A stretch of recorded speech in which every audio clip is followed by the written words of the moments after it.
Lundi 11 avril avait lieu la remise du prix du Guesclin au Cercle national des armées. Créé en 2010, il est décerné chaque année à une œuvre historique. Des essais, des biographies ou des romans sont alors récompensés, comme le livre « Ces lieux qui ont fait la France », écrit par François-Guillaume Laurin.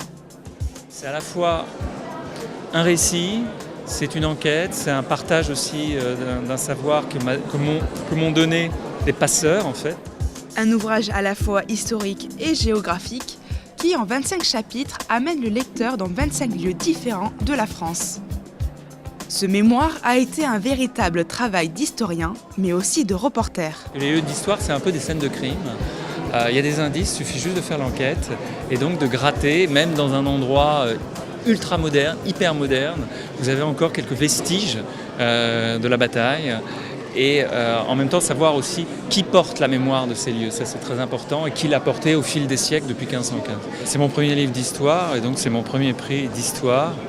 Et en plus, ce qui est amusant, c'est que j'évoquais très brièvement dans le premier chapitre du livre le gisant de du Guesclin, petit gisant parce qu'il était de petite taille et il est toujours à côté de son roi Charles V. Voilà, donc c'est un joli clin d'œil.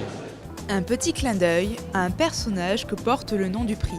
Ça s'appelle le prix du Guesclin en honneur de Bertrand du Guesclin, le connétable de France, qui est donc le seul connétable qui a été enterré avec les rois de France. C'est un héros un petit peu oublié de nos jours, mais on voulait le remettre à l'honneur.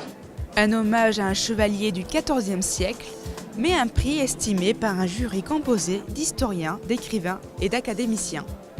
Le prix du Guesclin, pour moi, c'est la réunion d'historiens de qualité qui aiment l'histoire, la vraie, pas l'histoire prétentieuse, pas l'histoire philosophique, pas non plus, et j'en suis pourtant l'un des représentants, l'histoire universitaire, trop savante, avec des notes en bas de page qui écrasent littéralement finalement toute la page.